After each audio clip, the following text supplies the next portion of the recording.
In another video I have made a casting model or pattern on my lathe. Now it's time for showing the casting process. This is done by the company Neer und Saurer, a foundry in Göppingen. It's a really beautiful and industrious place, and I'm glad that I got the permission to film here. First part of the process is the preparation of the mold. The bottom half of the molding box or flask is set onto the floor, where one part of the pattern is laying. The oddly shaped block in the corner will form a cavity to hold a special filter to keep the slag out. The other blocks are sprue patterns. They form the channels which will lead the molten iron to the mold cavity. And here comes a big sand dispenser. The sand is poured into the flask and pushed by hand into the corners.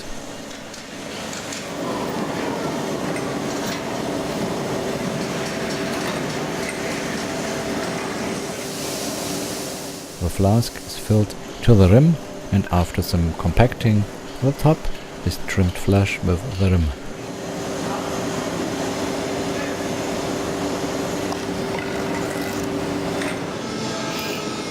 After 10 to 15 minutes, the resin that is mixed with the sand has hardened, so the mold can be turned upside down.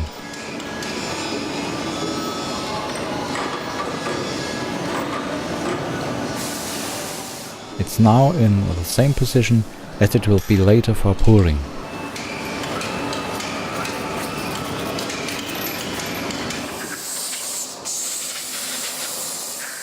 After cleaning away the dust, the top molding box, the cope, is set upon the bottom one, the drag.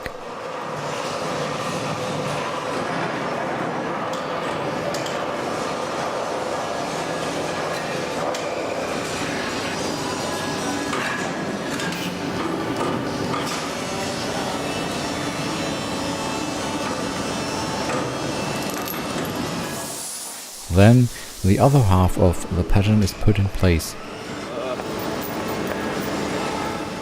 Also the other parts of the sprue pattern and an internal feeder. The graphite powder is used to make it easier to separate the patterns from the mold later. On the left, an iron pipe is visible.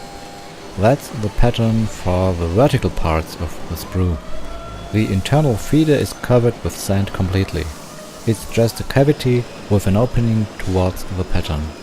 The iron will fill this space and provide additional liquid iron when the iron in the wheel is cooling down and shrinking.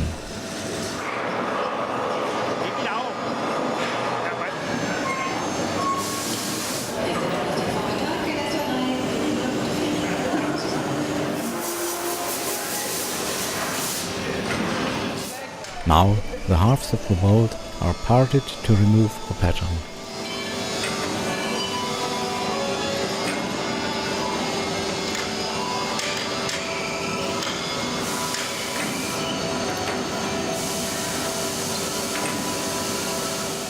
The two protruding knobs that are visible on the top part are there to interlock the two parts in the right position.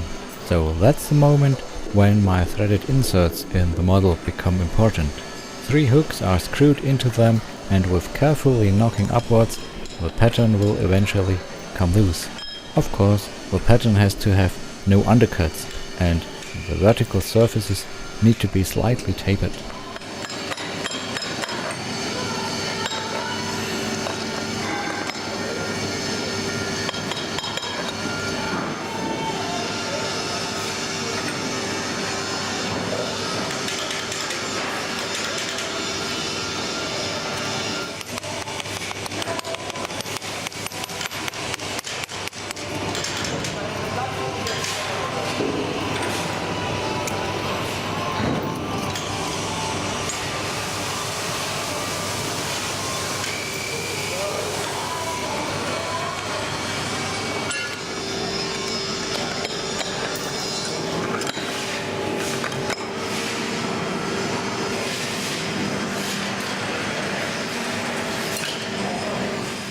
When they finally put the model of the wheel aside after 6 times of molding, it looked quite okay at first, but a closer look revealed some damage.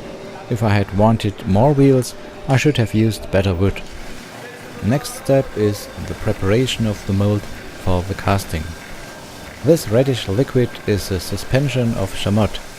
It will form a thin layer on the mold as a protection against the heat of the liquid steel.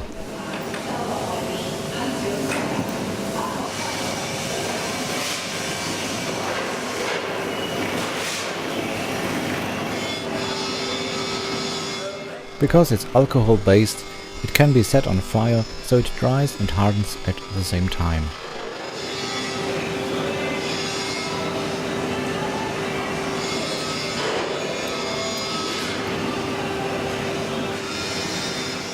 Now the filter is inserted and some fireproof putty is laid around the cavities in the mold.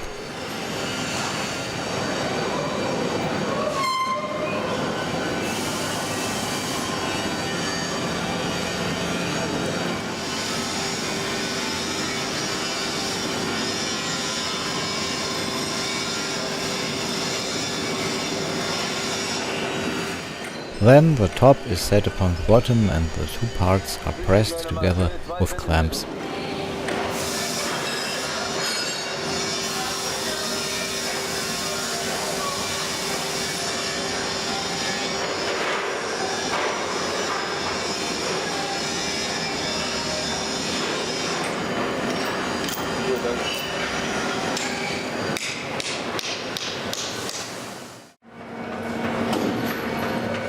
The second part is the casting process itself.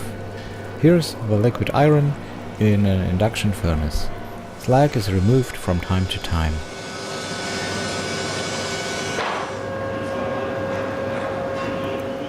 But the furnace isn't full yet, so another container of scrap metal goes into it. The maximum load is 3.5 tons.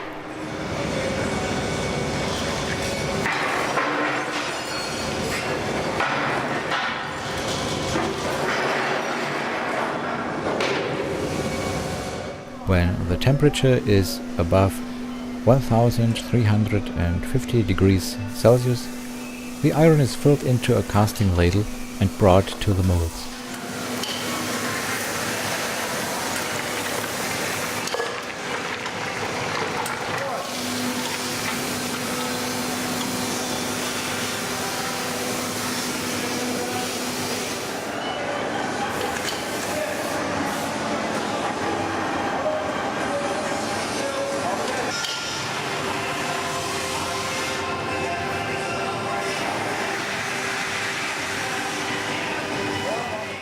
The final measurement of the temperature.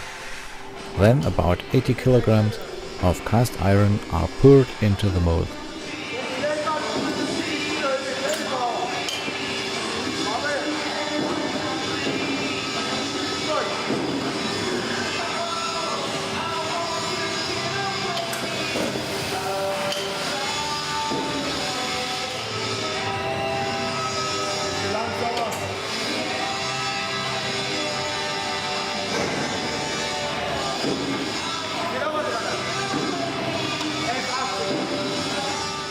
While cooling down, the iron and the other components, mostly carbon, will form microscopic crystals, and their shape influences the material properties. This will be ordinary cast iron with lamellar graphite, also known as grey iron.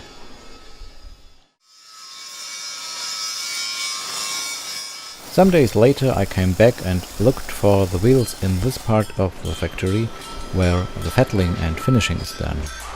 Oh, here they are. 45 kilogram each and already sandblasted.